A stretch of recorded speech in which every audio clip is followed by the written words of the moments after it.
신명기 24장 13절입니다. 해질 때에 그 전당물을 반드시 그에게 돌려줄 것이라. 그리하면 그가 그 옷을 입고 자며 너를 위하여 축복하리니 그 일이 내 하나님 여호와 앞에서 내 공의로움이 되리라. 오늘 본문엔 5가지 율법이 나옵니다. 첫째, 가정을 위한 법입니다. 하나님은 이혼을 반대하십니다.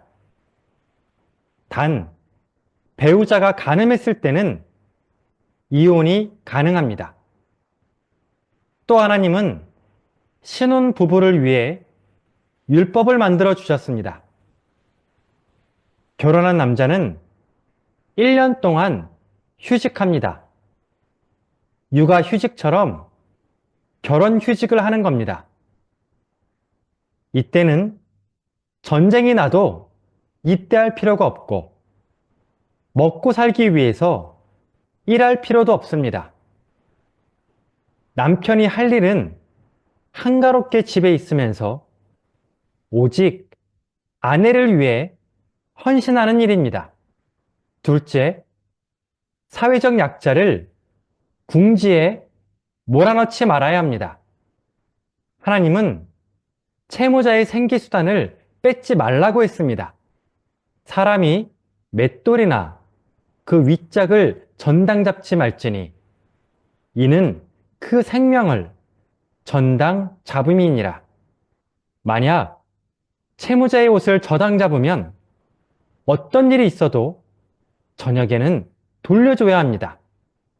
유대인의 옷은 낮에는 겉옷으로 저녁에는 이불로 사용했습니다. 만약 채권자가 겉옷을 주지 않으면 채무자는 밤새도록 추위에 떨며 잘 수밖에 없습니다. 또 채권자는 채무자의 옷뿐만 아니라 그의 마지막 자존심도 지켜줘야 합니다. 예를 들어 우리나라에는 빚을 갚지 못한 사람의 집에 들어가서 모든 물건에 빨간 딱지를 붙이는 경우가 있습니다. 이런 일을 한번 당하게 되면 그 가정은 파괴됩니다. 심한 경우 부모님이 자살할 수도 있고 자녀 같은 경우엔 평생 동안 트라우마에 시달릴 수밖에 없습니다. 그래서 하나님은 이렇게 명령했습니다. 너는 그의 집에 들어가서 전당물을 취하지 말고 너는 밖에 서 있고 내게 꾸는 자가 전당물을 밖으로 가지고 나와서 내게 줄 것이며 셋째, 어떤 일이 있어도 개인의 자유는 박탈하지 말라고 했습니다. 예전에는 노비와 머슴이 있었습니다. 노비와 머슴의 차이는 자유가 있느냐 없느냐의 차이입니다. 그렇다면 성경에서 말하는 유대인종은 어떤 존재일까요? 그 사람은 자유가 있는 머슴입니다.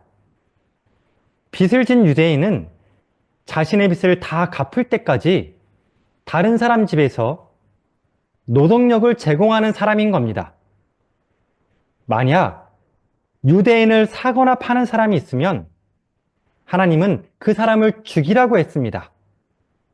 즉 성경이 말하는 종은 노비가 아니라 자유를 가진 머슴이라는 뜻입니다.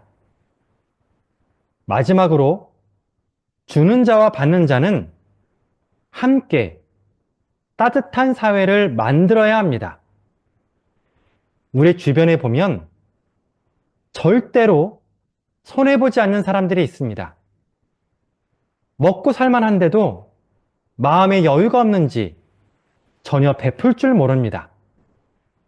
그런 사람은 하나님의 마음을 가진 사람이 아닙니다. 신앙이 깊어지면 베풀 줄 아는 사람으로 바뀝니다. 하지만 이런 베푸는 사람의 마음을 이용하는 자도 있습니다. 가난을 권리로 착각하는 사람들입니다. 하나님은 그런 사람들을 향해 다음과 같은 명령을 내렸습니다. 내 이웃의 포도원에 들어갈 때에는 마음대로 그 포도를 배불리 먹어도 되느니라. 그러나 그릇에 담지는 말 것이요. 똑같은 논리로 굶주린 사람은 다른 사람의 밭에 들어가서 이삭을 비벼 먹을 수 있습니다. 하지만 낫으로 이삭을 베면 그것은 범죄입니다. 굶주림을 채우기 위해서 먹는 것은 가능하지만 포도를 그릇에 담고 낫으로 이삭을 자르는 것은 하나님의 율법을 어기는 겁니다. 만약 그런 일이 계속 발생한다면 포도원 주인은 자신의 밭에 울타리를 치고 더 이상 나눔을 실천하지 않을 겁니다.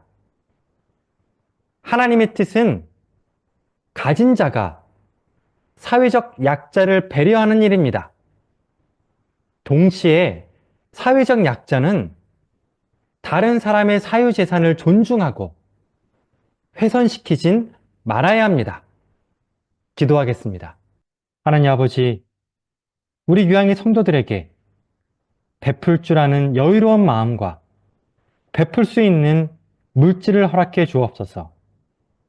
꾸는 자가 아니라 빌려주는 자가 되게 하옵시고 우리 성도님들을 통해 대한민국이 더 따뜻해지게 하여 주옵소서. 예수님의 이름으로 기도드립니다.